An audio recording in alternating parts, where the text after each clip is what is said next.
Hello, everyone, and welcome to episode number 89 of the Board Game Barrage podcast. I am your host, Neelan, and with me, as always, are my co-hosts, Mark and Kellen. Say hello. Hey. Hello. It's 89. That's a good year. Wait. Your birth year? That is the year of my birth. Oh, wow. The world's never been the same. But sorry, that wasn't meant to be as sarcastic as it came across. It was. Your life would never have been the same, Neelan. Oh, wow. But also, I wanted to give a shout out to someone on Instagram who messaged us and said that they finally realized that the tanks, the red, green, and orange tanks that we're referring to were not tank tops, but in fact artillery tanks. But now I'm thinking about matching tank tops. I like the idea that we exclusively wear tank tops when we record. Shucks. A shucks record. Oh, yeah. Tank tops. I can't. Can you imagine just sitting up there on the panel with just a tank top on that's bright green? That's perfect. That would be traumatic to all the people in person there. Today on the episode, we're going to be talking about classification. This is in light of the changes that BoardGameGeek has been making to their site regarding how they classify and sort mechanisms for board games. We're going to be talking about why we need to classify board games, whether we think it's something important, and what games maybe straddle the lines of the system. All that's going to be coming up later in the episode. Before we carry on, I want to give a brief call out to our Patreon. This is a good way to support the show. It's one of the best ways you can support us. In fact, we use it just to cover the costs of recording, equipment, that sort of thing. You can find that at boardgamebarrage.com/Patreon or patreon.com/boardgamebarrage. And one of the benefits available at one of the tiers on Patreon is a bonus episode. So we do these once a month. Yep, we're about to do it today. Yeah, we're going to release one very shortly, the one for September. And we generally, we'll talk more about board games, but we also talk about other stuff we're interested in, video games, podcasts, TV shows we've been watching. We get deep. Yeah. Deep and personal. It's a little bit more off the cuff, a little bit looser. And I'm wearing a multi-cuff suit right now in preparation. That's where the tank tops come off. That's right. That's right. The tank tops come off and the cuffs come on. It's uncensored. I think that's right. the biggest straw, Neelan. You buried the lead there. It saves me like 45 minutes of editing time because I don't have to worry about censoring Kellen's diatribes. Yeah.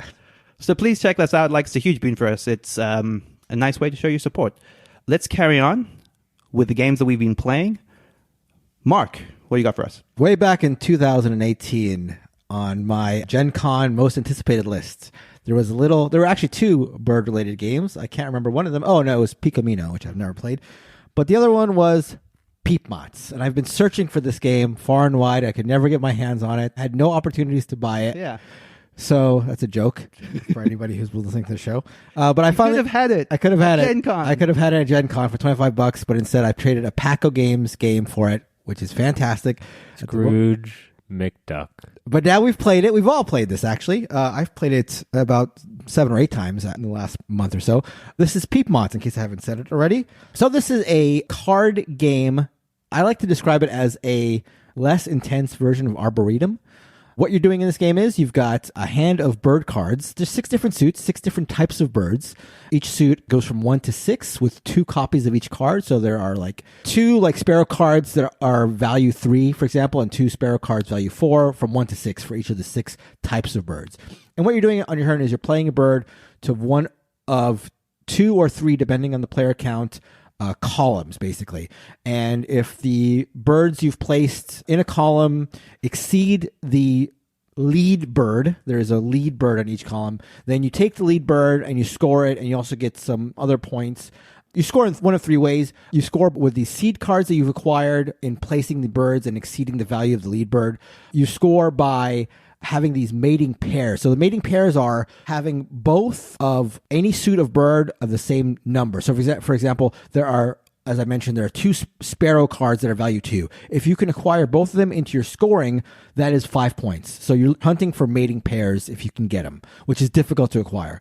And the final thing is, for each of the 6 suits, for each of the 6 types of birds, if you have the most birds or are tied for the most birds, then you score some value based on the numerical value of those cards. So, for example, for blackbirds, if I have 5 blackbird cards and Neelan has 5 blackbird cards, him and I will both score for the values of our blackbird birds. If Kellen had 4 blackbird cards, all those cards, except for mating pairs, would not score at all. So in that way, it's got that Arboretum thing of trying to, at the end of the game, have the most representation in a suit in order to score for it.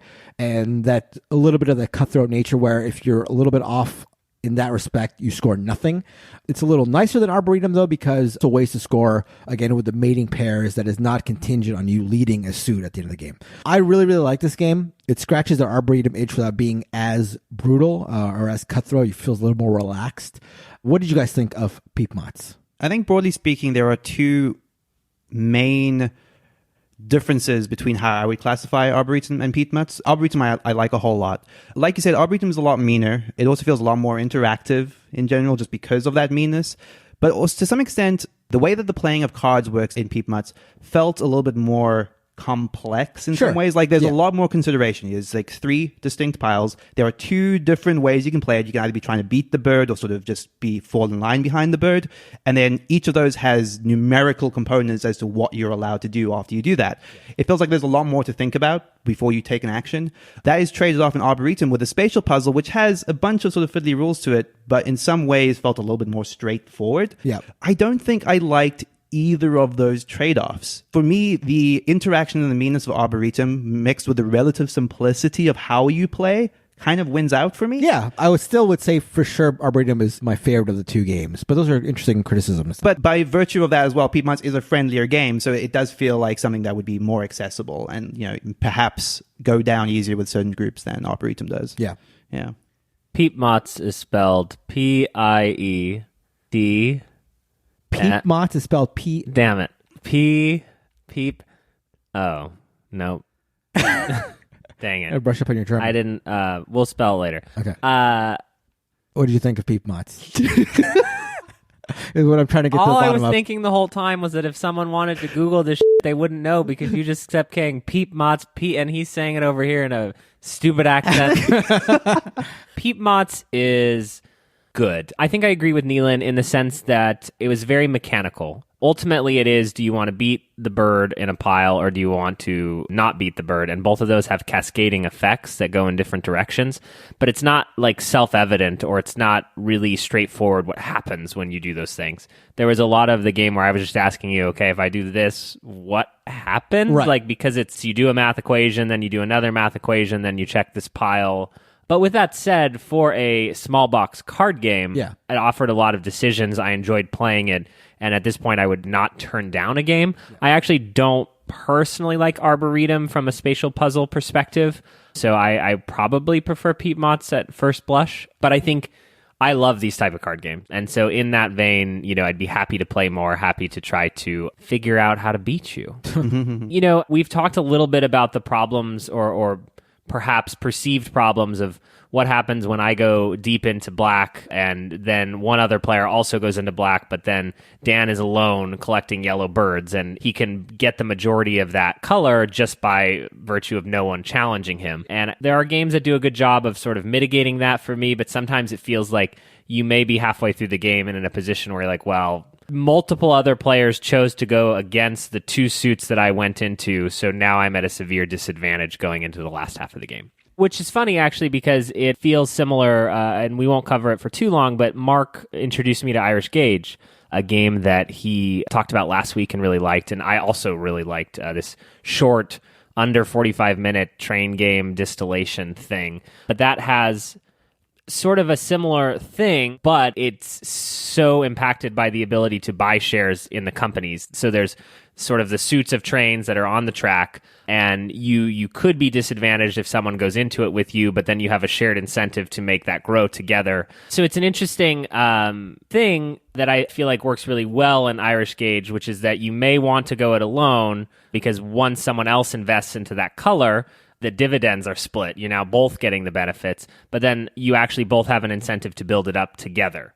And so that shared incentive mitigates someone saying, oh, Neelan, why did you come into red? Whereas in Piepmatz, if you come into that suit and then suddenly you're in a race for it, Neelan or I was going to get and Piepmatz because we both went pink. And he managed to hide more pink cards in his hand. And that is the fun of the game, too. Sure. I'm not saying that's a problem with the game. It's always just one I wonder about, especially in games. And Piepmatz has more suits than the amount of players, but in a 4-player game with 4 different things to invest in, if one player chooses to go for something that someone else has already gone for, sometimes that balance gets wonky. Sure, absolutely. I think there's some ability to mitigate that early on by, if you're just aware, and maybe this is a function of me having played the game now 7 or 8 times, just seeing what people are going into and pivoting early. There's also the fact that just because you're going for a color doesn't mean necessarily, because it's sort of hard to get a card from your hand to the scoring pile in general, it can be hard. Just because somebody's going for a color doesn't mean that they're going to be able to put cards of that color onto the pile. But I understand completely what you're saying. Anyway, that is Piepmatz. I'm going to be talking about Era. This was a review copy given to us at Gen Con by Plan B and Eggertspiel. This is designed by Matt Leacock, he of Pandemic. It is, in some ways, a re-implementation of Roll Through the Ages, which in its simplest form is sort of a dice drafting, roll and write type game that is emulating a Civilization type game. Era keeps a lot of the same systems in that you have a bunch of dice. You're able to acquire more over the course of the game of different colors, which have different faces on them. And then Yahtzee or King of Tokyo style, you'll roll, pick some to keep, re-roll, pick some to keep, re-roll. And then once you have your final set of symbols, those give you actions or resources that you can then spend. So some of these resources might just be wood and stone or trade goods, which are used for building buildings. One of them would be food, which is actually used to feed the dice you have. Each die represents a portion of your population. So as you get more dice, you need to feed them over the course of the game. And then some of the symbols are for building new structures. So once everyone has rolled and revealed, you collect your resources. Some of the faces on the dice are also skulls, which sort of give you disasters, which would be negative effects. And then you go into building your board. I haven't described this portion yet, and it's probably the most striking thing about Era, and the crucial main difference between it and Roll Through the Ages, is the game includes these plastic boards with little plastic, bright-colored pieces that have Lego-style notches that you just fit onto these holes in your board. So you're sort of literally physically building your little city, your little village. And that includes big structures like universities and monasteries. You can create walls and keeps around them. All of these things cost different amounts of resources. So during the build phase, depending on how many builds you get, how many resources you want to spend, you're placing cool things on your board which give you new abilities, new dice, new ways to score at the end of the game.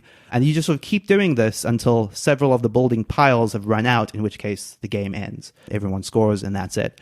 The way that the disaster system works is quite interesting because the skulls on your dice don't always contribute towards negative effects. So if you have 1 skull on your dice, it's a bad thing. 2, it's a bad thing. But 3, it actually hurts your opponents.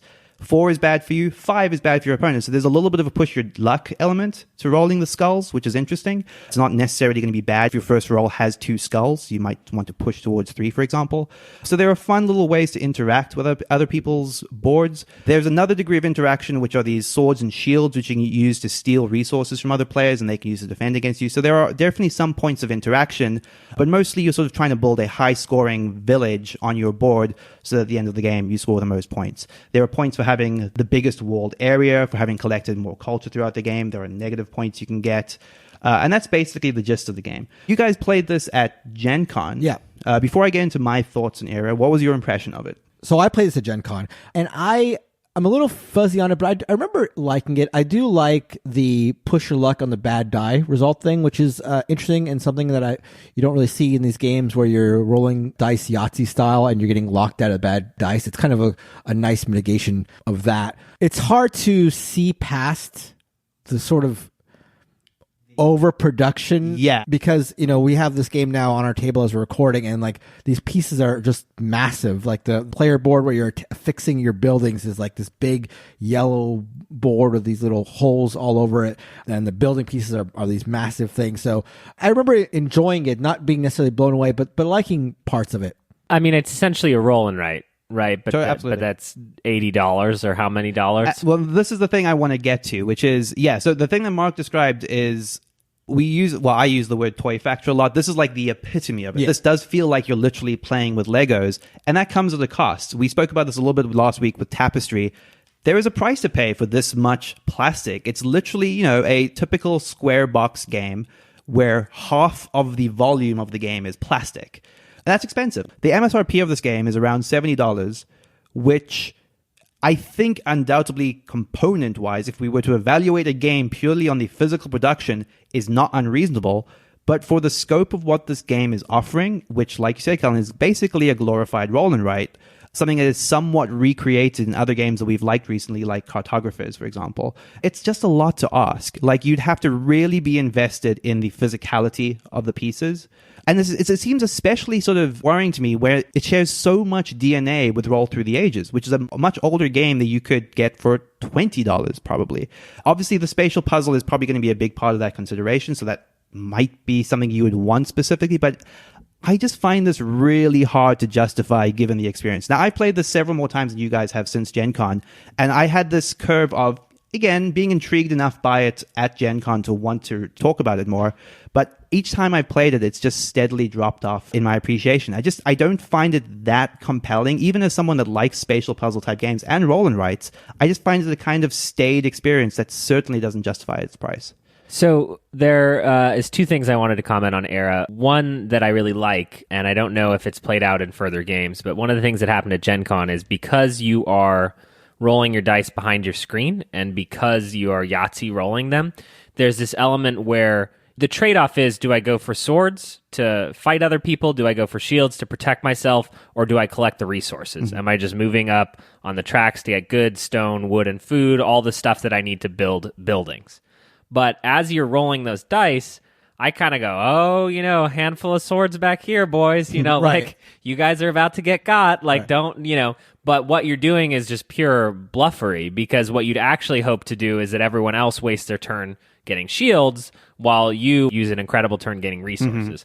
Was there any element of people playing it like that in subsequent games? Not really. Not that I could tell. Like, that probably would have made it a little bit more fun, I suppose, but I think a lot of people were sort of trying to sneak sword attacks on people rather than bluff their way into them. Oh, interesting. Yeah. And then the other thing that we've talked about is that the resources themselves are not depicted by having resources. You don't get little wheat tokens. They're actually just on the board as pegs. Yeah. And so once it all resolves, and this is similar to Tapestry, your resources are just at the bottom of the board. When it's like, oh, Mark stole 1 wheat from you, all I do is pick up the peg from 7 and put it in 6, and it feels so like... Yeah. Less satisfying. Yeah, well, like, it almost feels like nothing happened. It's right. like, okay, whatever. Whereas if I had to actually, like, give that resource to Mark, I'd be chucking that at him. And so that's just a weird instance where the physicality of the component does, especially that feeling, right, when someone reaches over and takes your resource. Sure. If Mark's reaching over and grabbing stuff, man, it's all over for him. But the peg... something about it just makes it feel incidental. How funny is it that in a game that is so much about physicality, one of your gripes with it, well, justified. I'm not commenting on that, but one of your gripes about it is about a lack of physicality. Right. That's crazy.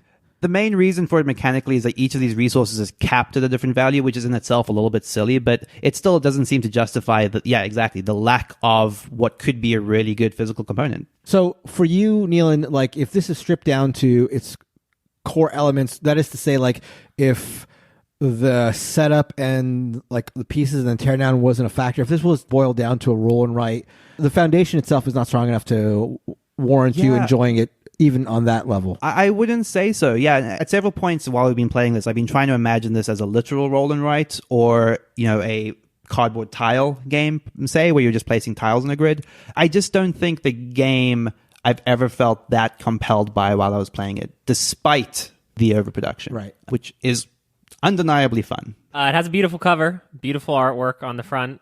True. Yeah. What, you guys aren't reacting? No, it's beautiful. It's well made, certainly.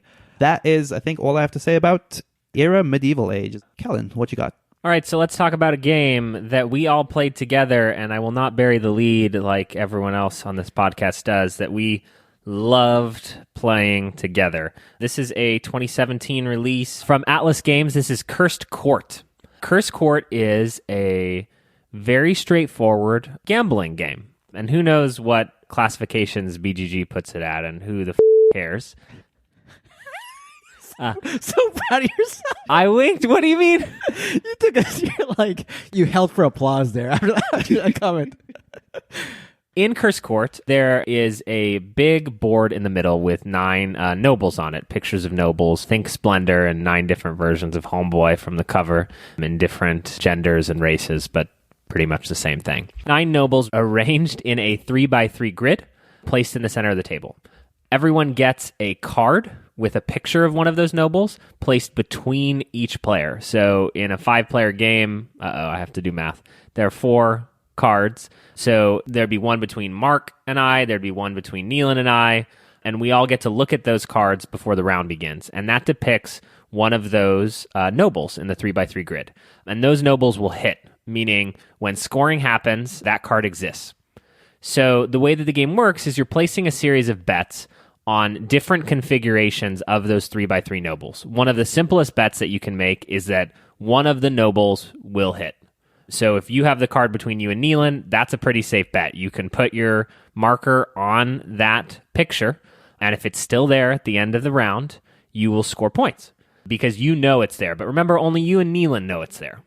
So in addition to the cards that are shared between each player, so there's that partial information between the players, there is cards that are being flipped up as you bet to give public information. So you start the game with one piece of public information.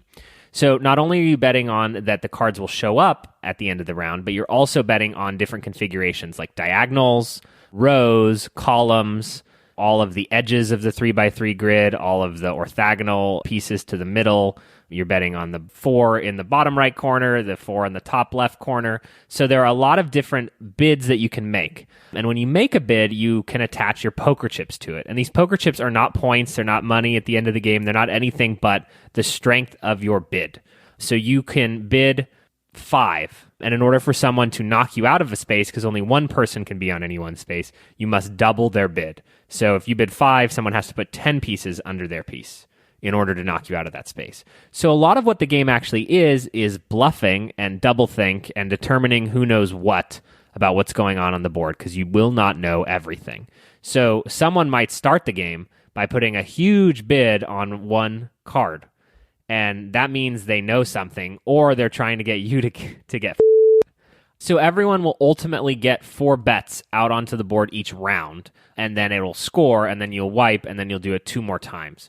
So there's a variety of strategies that you can use. The most points that you can score in the game is actually if there are 4 of the same noble card drawn, whether that's underneath the hidden information, whether that's shared to the tableau, and the amount of chips that you have is 20.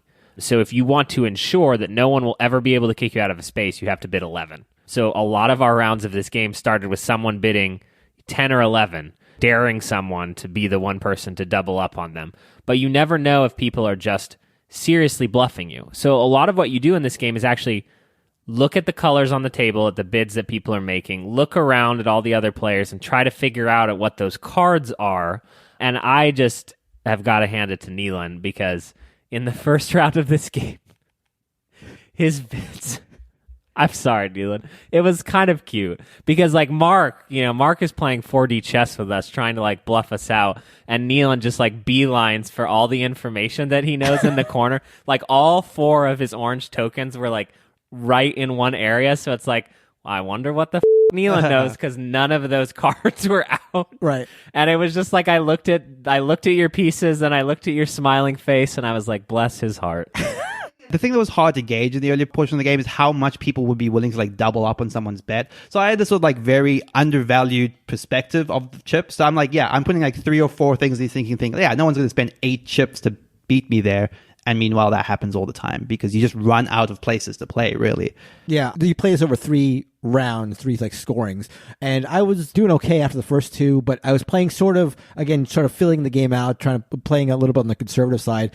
And then in the last round of the game, I just said to myself, I'm just going to go all bluffing. I'm just going to try to draw people into making bad bets. And it worked out well, but it was just really fun to do also because, I saw the 2 cards I had that I had information to, and I saw the one that was shared. And none of them included the central noble.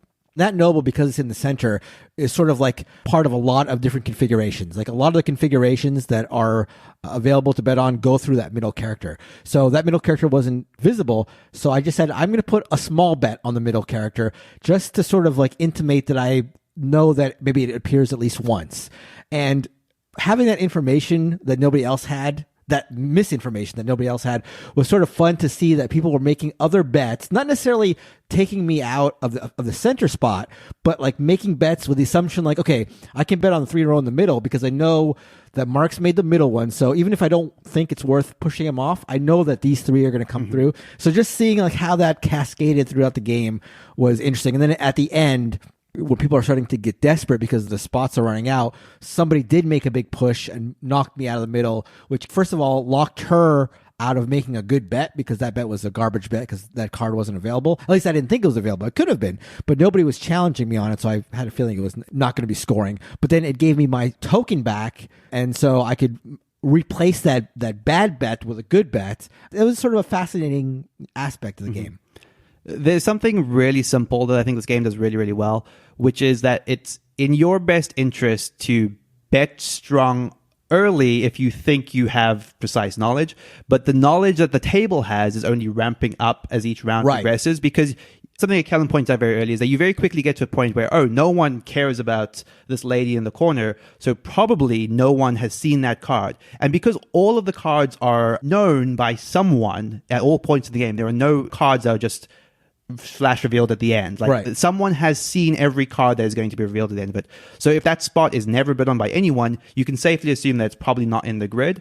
But that doesn't necessarily reveal itself early, and by the point that it does, it might be too late. Right. So for example, in one of the rounds that we had, I had 2 of the same noble to my left and right, and Kellen immediately before me bid very, very high on that noble, which implied to me he also had the noble to his left and right. So I'm thinking, I know Kellen is going to get this spot, which is probably the most valuable spot in the whole game. It's 3 cards of a single noble, and you can't do anything about it. But it's because Kellen made the right move of bidding really strong on what he had the best knowledge of. Sure, yeah. And that was the thing that Kellen was implying I did quite badly in the first round.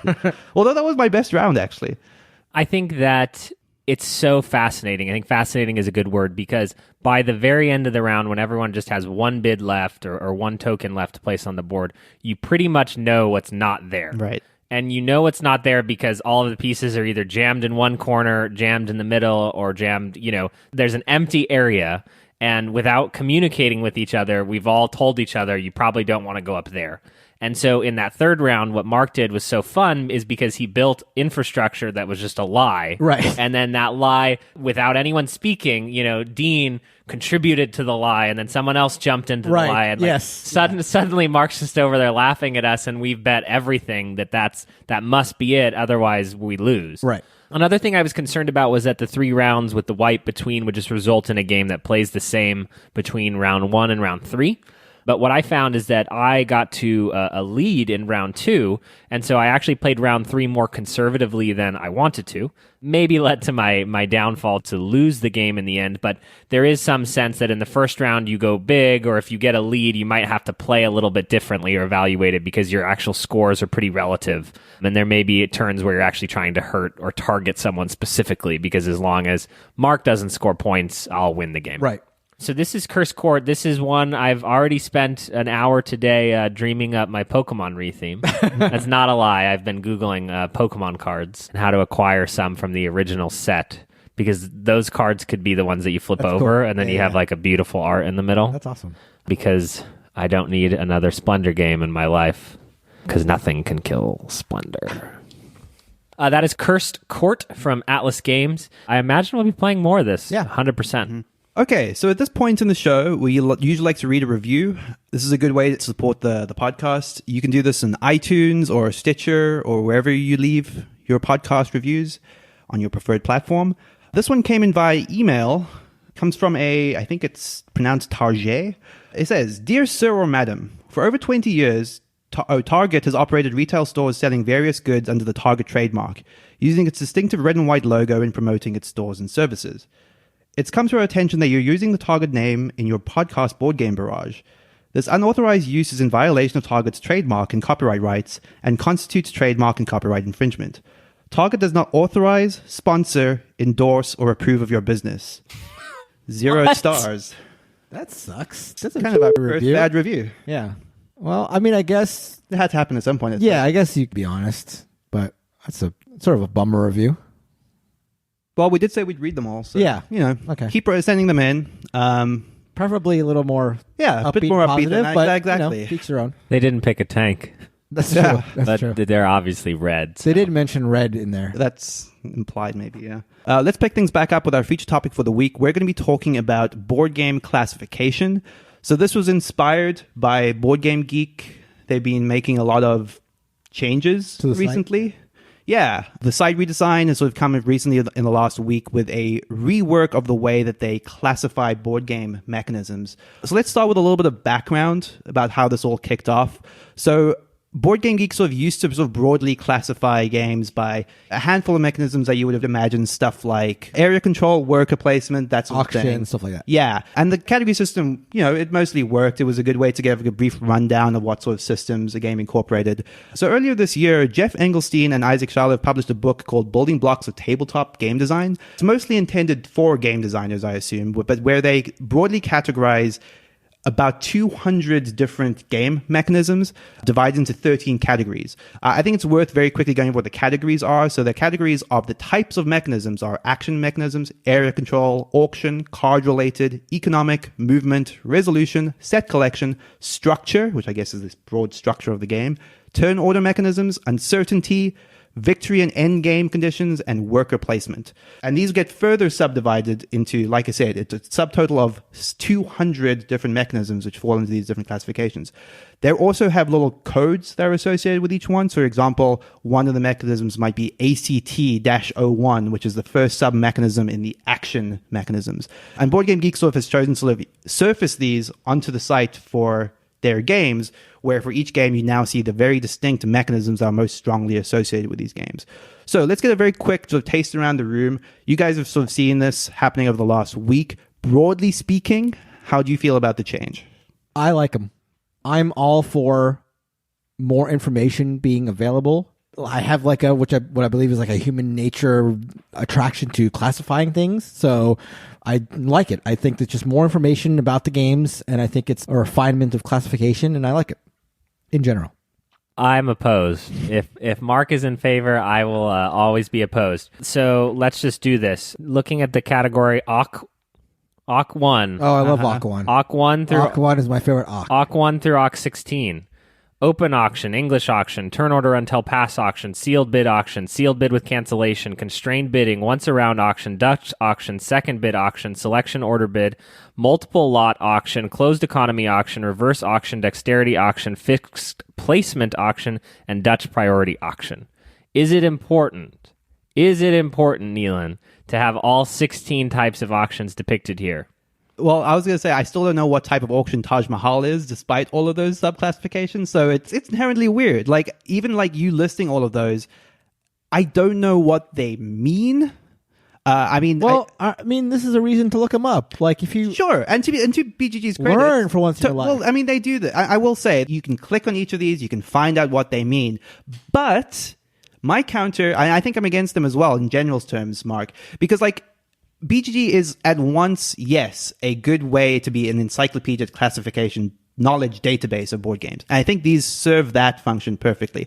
But it's also a front-end user experience where you're going to look at a game like Codenames and be like, what does this entail? And you're going to see ACT-27 and have to click through to find out exactly what that means. And some of them are self-explanatory, like, if it says rondelle, I think that is pretty clear. Is that? I think that's entirely... Well, okay, never mind. But at least that sort of precisely defines what the mechanism is. But some of them, literally some of the descriptive names you gave me, I have no idea what those entails as someone that is deep in the hobby. So one of the interesting things is that Jeff Engelstein has said that this list is not meant to be exhaustive, which is something that I don't really understand, because if the goal is to get so granular that we have 16 types of auctions, for example, like what else? Like, is it because of human nature that we could never get all of them depicted and we would otherwise? The way I took that is to mean that he is admitting up front that they may not have covered everything. But then the goal would still be to I don't think that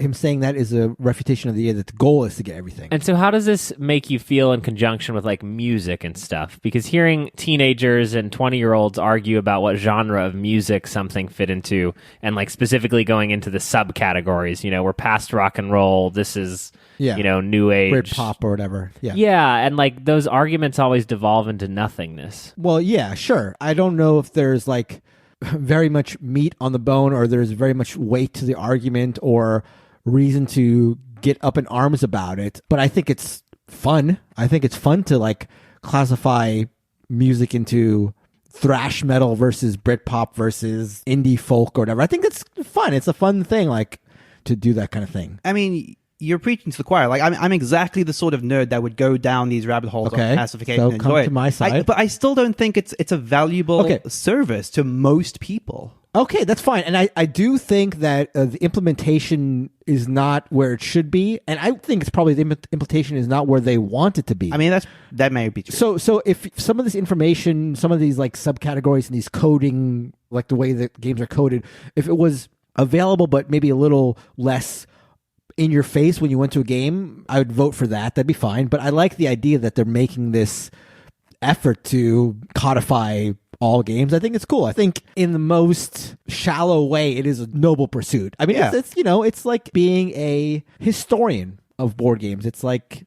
Right. If the value which we are to take from this, which I assume given its origins is academic in nature, like an actual, taxonomic categorization of these things, it's definitely admirable. How much of that needs to be surfaced? For me, it's not even just the historical academic side of the categorization. I think I would use it, and I think a lot of people in board gaming, no matter how much they care about or don't care about, like, is this game an ACT, whatever. But, if you played a game and you said, oh, I like this about a game, or I like this game, what games are like it? The idea that you could go to the BoardGameGeek page and see this list of codes and then, like, type in that list of codes, like, oh, I like this auction in this game, but I didn't like this auction, and I like this aspect of it.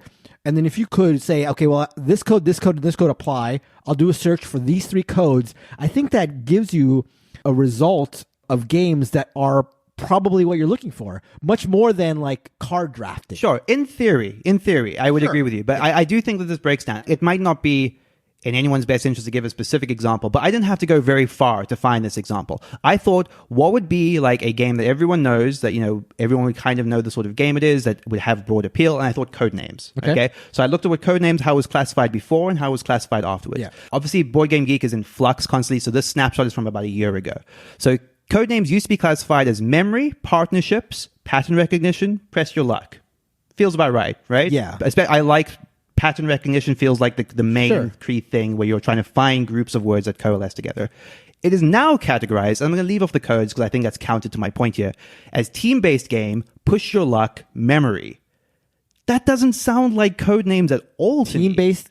Team-based games, push your luck, and memory. Those are the core mechanisms of Codenames. Well, but the upfront is one of those action, like ACT, because some of them feel like they're more or less necessary for understanding what the word means. Well, no. I mean, so one of them is STR, which is the structure of the game. That's team-based game. UNC, which is uncertainty, which I don't even know what that category is about. It's about uncertain. It's about a lack of certainty. Thank you. I'm very uncertain about all of this. UNC is the third one as well. So we have two uncertainty mechanisms and one structure-based mechanism. And I don't think we've honed in on anything as insightful about Your Codenames. argument is about implementation rather than it existing. Because, totally. But again, I'm behind the intent of this system. But I think the current list as we have them is both too exhaustive in some ways and doesn't cover all grounds in others. I don't have any quarrel with that. I think it's a step in the right direction, and I think that give them time to put the pattern recognition code on Codenames. I agree with you that the newest version of Codenames classification is not as illustrative of the game as the previous one, but I think that they're going for more specificity. And once they get there, I mean, I think it's all for the good. I think more time and more crowdsourcing and talking to the users about what they'd like to see, I think can only be better. I'd much rather have this than sticking with the original way because for whatever reason, for a lack of momentum or because they just think that that's the one way and the only way to do it. I like this. I think this is a thing that we'll look back on in 2 years and say this was a good thing to do. Let me ask you this, Mark. Let me ask you this, because you have positioned that it's moral or noble, right? Okay, I said it was a very shallow way, so let's not have any like abolitionist analogies or something, whatever you can do. You said it was noble. Okay, go ahead. Right? So it's the moral thing to do. Yeah. But let's just talk about art, man. Like let's just sit down here and just talk about art. Like, I like to pull us, into other genres, So if we could deconstruct film, female protagonist, coming of age story, love triangle, historical setting, if we could break this out into, 1,000 pieces, suddenly, who's making our art? Computers? Robots! Maybe they should. Give them a chance. Mark, did you play 504 by Freeman Freeze and I just did not. decide that this is the way forward? What happened to you? I don't understand what your argument is. Your argument is that by identifying things with labels, we are now, I don't know. A game is more than the sum of its mechanisms. You can't even say that with a straight face. What do you mean? I just said it with a straight face. You did not. People who are watching on News Channel 8 can tell that you're lying. The game exists between the mechanisms. Okay. But there are mechanisms, so let's just label the mechanisms. I'm not saying there's not some magic that is also there, but I'm saying what is the harm of labeling as much as you can to... No, I mostly agree with you. I think that the specific thought that I'm having is how every Euro game that comes out now feels like last year's Euro game with one mechanism changed and a different paint job. Okay. And so if you can break it out into like, I like these four mechanics in this conjunction, it just feels...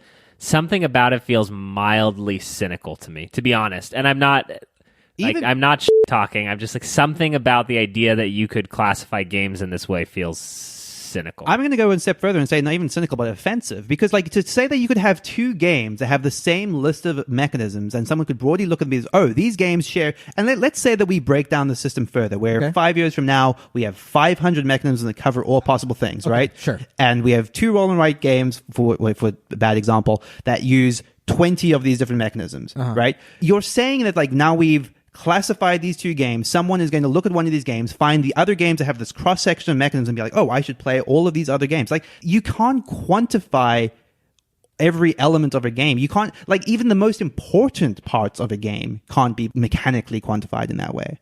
I know, but so are you against taxonomy in general? Like, no. Two birds are birds, but they're like different. Again, it has taxonomic value. Yes. It does not have end user value. It does not fill a service to people wanting to find games. I disagree with you more than I can express on this podcast. So, well, you can express anything to us, Mark. Okay, that's true. You're telling me that if we were able to, and I'm not even saying that this 500 category thing is necessarily the ideal. It might be. Off the top of my head, I don't know if that's what I'm hoping for. But let's say we had 500 ways to break down a game that we, and maybe you'll depart at this point, but we could agree is like, okay, these are 500 ways that we can quantifiably break down a game. Okay. Sure. And let's say that I liked game A. And in that game, we pulled out 18 different things that were like this is these are the this is what describe game. I love this game. I want to play more of game A. Can somebody give me another game that's like game A? Okay, please, somebody. And I put in the 18 codes in BoardGameGeek, and it tells me, well, maybe no game hits all 18, but here's some that hit 15 or 16 or 17. Do you genuinely think that you would play those games and feel like they would be capturing what you like about the first game? No, like not even in their entirety. But you think that there's a chance that they would come close to capturing what you like? 1,000,000% chance. Look, I'm not saying that I wouldn't just play them. If I could distill whatever I wanted, like the things I liked about a game, put it into BoardGameGeek, had a list come out. I'm not like, I'm going to buy all these games. No. But it's going to open my eyes potentially to games I'd never heard of potentially. Like, sure. I mean, I feel like as long as you're still doing your due diligence of like researching the games. Yeah, but you're telling me that we shouldn't do this because they're idiots? No, I'm coming around to that as a starting point. Okay. Let's say, as like, okay, these are games that broadly sort of cover the basics of what I'm looking for. Right. And now this is a starting point into your research into pursuing like board because games. the other games that are like this game could have existed or could be like, they're just not very glitzy, or for whatever reason they just haven't hit the public consciousness. If we quantify it and we spit out a list, I'm not saying it's going to even, I'm not even going to like it, but it's going to put it into my purview now. It's something I can think about. I just question the value even of saying that there is value in finding games that are the same subset of mechanics as games you like. I'm going to rewind the tape here to the point where you called this idea offensive. No, specifically offensive in that if two games sort of had the same match of mechanics, that there is any relative value between them. You're blowing my mind. But you said it was noble, which is like... It is noble. It's noble? Yes. As in it's morally a good thing to do? And to be clear, I don't think the whole system is offensive. I mean, the idea that you would hone in on specific games and say, these games are comparable because they share these mechanics. And they're not? They're academically, taxonomically comparable. More than that. More than on an academic level. There is something between them that is similar. What do you... I don't understand how you could be making this argument. Because they're games. They're entertainment products. You're insulting his career, dude. Did you think about that? No, you didn't for one second, because you're not noble. You cannot create quote-unquote aesthetic value by breaking down a product into its constituent Somebody parts. like Star Wars. Yeah. Okay? They've already made a mistake. Based on that, wouldn't you recommend other things that are like some of the aspects of the hero's journey that is in Star Wars you might find, I don't know, in like The Hobbit or something, or whatever, like an epic movie, unlikely protagonist, whatever it is. You're saying recommending The Hobbit because something like Star Wars is offensive or is ridiculous? It's not, I mean... It's not the same movie. You 100% could hate the Lord of the Rings movies and love Star Wars. I buy it. But to say that the idea that suggesting somebody might like a movie that has the same structure as another bakshi has no value or is even worse than that is offensive, to say that they share a DNA? To say that they should be in the same conversation. So, for example, like Ralph Bakshi's Lord of the Rings, like the animated one that is generally considered quite bad, would share the same taxonomic classification as the more recent Lord of the Rings films. Right. Like to say that, oh, if you enjoyed this, you should probably watch this. Like, but you're saying it's out of hand ridiculous to tell somebody that likes the Lord of the Rings movies that they should watch a bad version of it? I mean, it's like there's something there. There's a value there. I don't agree. I think there is a academic value in it, but not a human artistic value. I disagree with you to levels that I've only disagreed with Kellen. You stole my joke. No, sorry. Because he's making like a Kellen argument, but I'm a little confused. That was mean of you to say, by the way. What? To say that he's making a Kellen argument. That's mean. I'm sticking up for Nealon. That was mean of you to say. So I mean, I think it goes to what level, right? Because having some classifications is helpful. You go to the movies, you want to know if you're seeing a romance film or a slasher film, right? Like there's some relevance to whether your date's going to be very upset with you for making her go see another horror movie without her knowing. But it's to what level that you can break down the mechanisms. And so where it becomes offensive, I think, and Nealon is playing the Kellen character here, so I'm a little lost. But is that there's something kind of offensive about saying that you can break a game down into the 1,000 pieces that make it up, and like that's what it is, because that's not what it is. Who's making that claim? Well, the people who are trying to exhaustively... They're not making that claim. They're not making the claim that, hey, we're breaking it down and that's what the game is. They're not saying like, here are the building blocks of the building, the blocks are the building. And I'm not arguing that, but I think that that's what we're saying is the starting point of this conversation, right? Sure. Yeah. Okay. The starting point of the conversation is that we can deconstruct things into their parts. Yes. Does that make the parts the whole? No. Yes. Do we want to turn off the mics here? That's right. I'm trying to remember another argument, one of the many arguments we've had on the podcast, where it just gets to this like almost like that's not what board games are for me, man, kind of argument, like that it's more artistic than what you're trying to do to it. That's what it feels like this argument is, but I'm just saying I think you're wrong. I get what you're saying, and I'm not saying that your argument is invalid. I see where it's coming from, but I just think that like I think our arguments don't have to be mutually exclusive. I don't think that there's artistry lost in doing this. Yeah, no, I agree. Yeah. But there's a slippery slope, in my opinion, to where you try to just like have 1,000 things and then the system's not helping. And I would not go that far, but I don't think that this is implying they're going that far. I don't think that's the goal. I just think that this is only supplying more information and only providing helpful tools. I don't see anything wrong with it. Implementation is not where it should be.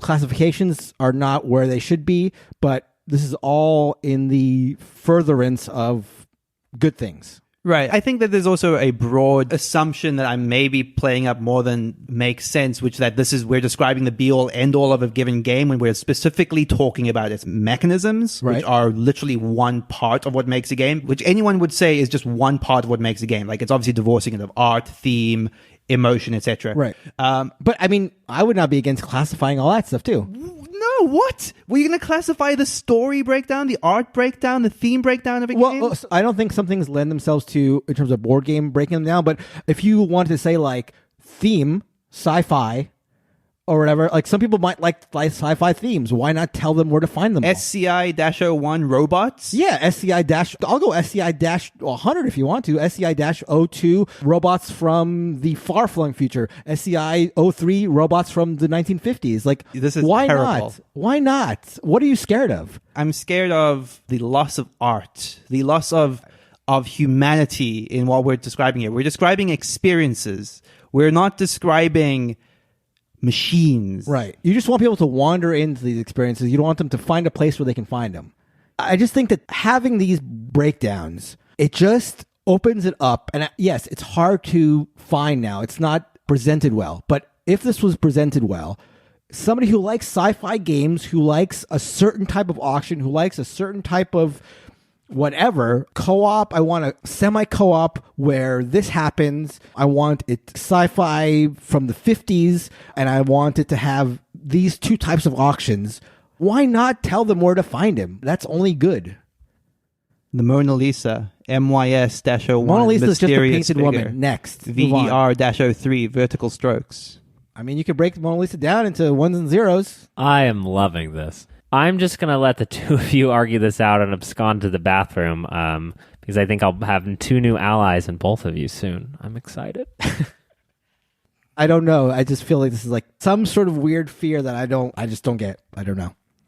Well, let's quickly move away from that into one of the other things I wanted to talk about, which is another discussion that's been coming up a lot recently on the Discord, is in the same ballpark, which is around classification. In talking about Tapestry, one of the big discussions has been, is Tapestry a civilization game? In our Discord, this has been something I've been weighing in a fair bit because I feel like I have a lot of personal conviction on what a civilization game means to me. And I just thought it was just too closely tied to what we're talking about, this idea of this need to classify things, like why it's important to me that if someone says this is a civilization game, that it adheres to this and this and this and this. I'm not going to go too much into the specifics of like what a civilization game means to me. Suffice to say that there are specific points of references I have. So there is the original Civilization board game from the 80s, which I don't know too much about, but I've read up a fair bit on. There's the video game from the early 90s, which has seen ongoing iterations. And those sort of collectively define my perspective of what a Civilization game is. And to some extent, I think that is the origin of the genre Civilization. And then there are these other games that sort of try to emulate the feel of Civilization games, but aren't exactly Civilization games. Do we think that that has value? Does it make sense to get hung up on specifics in that case? Do you think that there are genres or classifications that you'd be equally specific about? I think it's related to how you enjoy a thing and how you want to share that enjoyment with others. Because if someone misrepresented to me what innovation or archipelago was, mechanically speaking, I'd be more inclined to be really feisty or fighty with them and say you're misrepresenting it. So then you have and Stonemaier is well known in this realm with Scythe and 4X games, which from at least a genre perspective, 4X is really easy to classify because literally it's referring to 4 actual words, and Scythe doesn't do those 4 words. So with Tapestry as a Civ game, what Nealon is saying, or at least my opinion, is the translation is, hey, I'm well experienced with civilization games. I really like civilization games. Are you sure you can use that word? Because I'm not so sure. Because ultimately, a taxonomy is just sort of a drilled down word, right? Like we've agreed upon what all of our words mean, and now we're defining the taxonomy that goes beyond that, right? Like a definition. So we have to agree on what our words mean. And so when we say fantastic, we all know what that word means. And so then we take it one step further, and now we're talking about civilization game. And so we don't all know what that means because Stegmaier doesn't know what it means.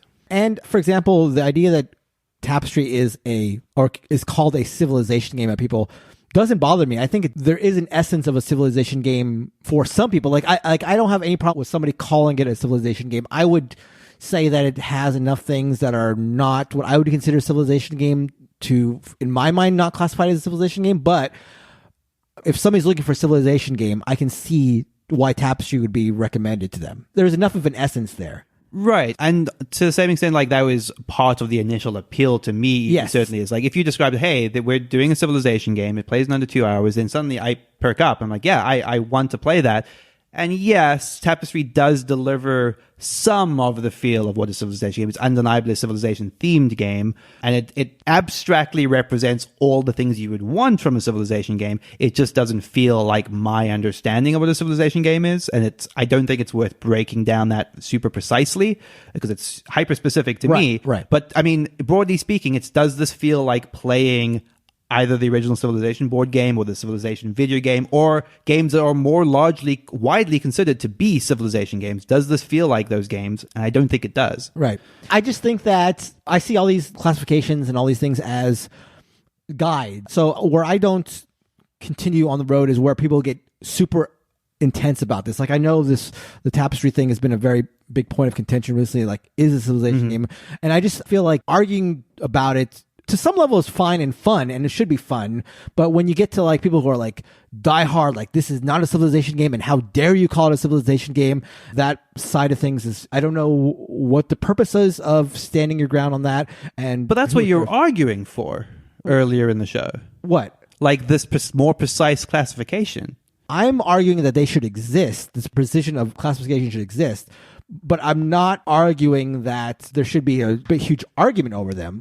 I'm for delineating a Dutch auction versus a once-around auction, but I'm not interested in something like getting into like a in the weeds argument about, no, this is not a Dutch auction game because of this, this, and this. Like, I just want more information out there. I'm not looking to be persnickety on like how one thing is and how one thing isn't, especially with something as nebulous as what a civilization is. Sure. Like if there was a agreed upon, commonly understood definition of civilization game, then I might be more inclined to argue it. But this is a civilization game feels so nebulous.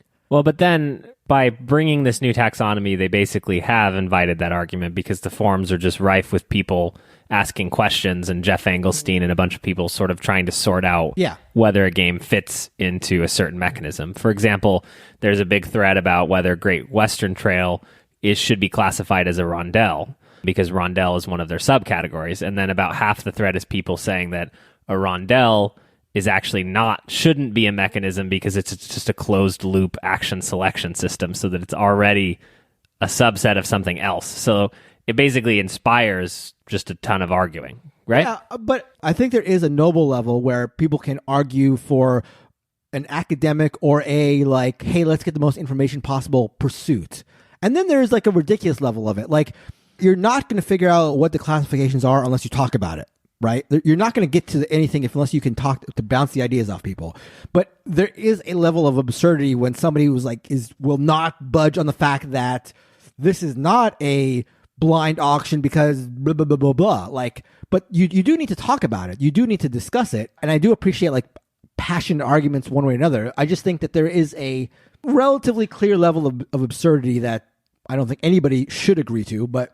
Yeah, no, we need to discuss it. We need to talk about what makes a what. But there's a level where it gets, I think, extreme. So I've forgotten where we started. One thing I was curious to get your take on is it strikes me that 18xx games, and specifically the 18xx community, and I don't speak from this from a position of knowledge, obviously, is particularly rife for this sort of discussion about what classifies as an 18xx game. Do you have any like specific insights on like games that are like hotly debated as to whether they even count. Yeah, I mean, a great example is the game we just played. 18 Oh, of Lilliput course, yeah. is like hugely contentious. And I'm not super plugged into the 18xx community either.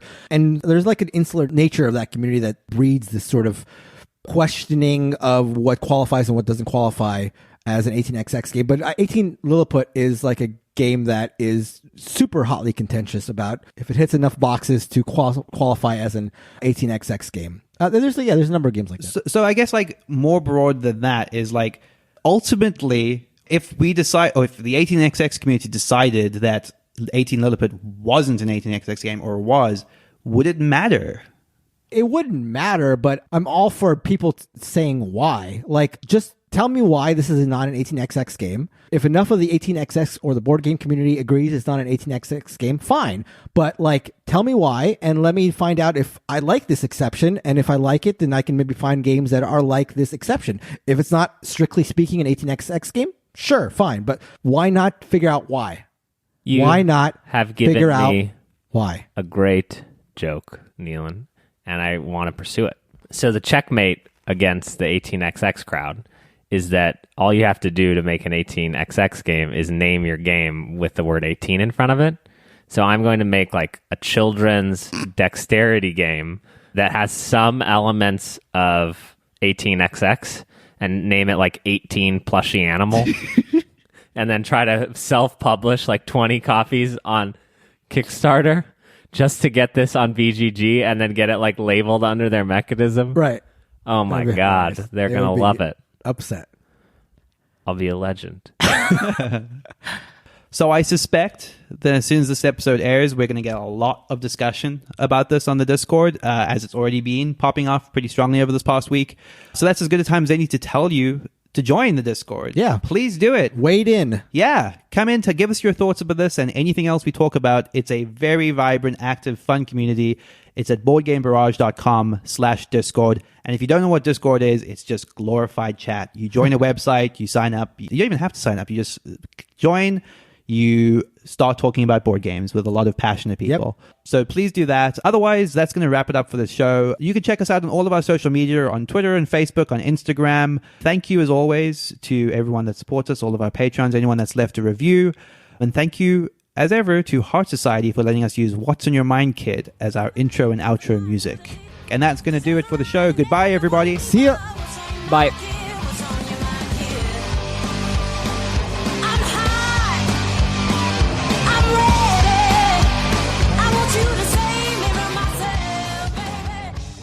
Have you guys had cotton candy grapes? I have. You've had them before? Yeah. Okay. They're so You have weird. to? Yeah. All right. But it's like, now you know Now you know what? that it's just sugar. Now you know it's just sugar? Yeah, that it's literally sugar, right? Like, They're literally grapes. What are you talking about? yeah, but like you've been tricked into thinking they're healthy for you, but that's literally cotton candy from God. Kellen took that moment of you talking to reach into the box and show me his pegs. They were small. Let's move straight into our feature topic for the Okay, no. Let's pick things back up with our feature topic for the reef. For the reef? That's not a thing.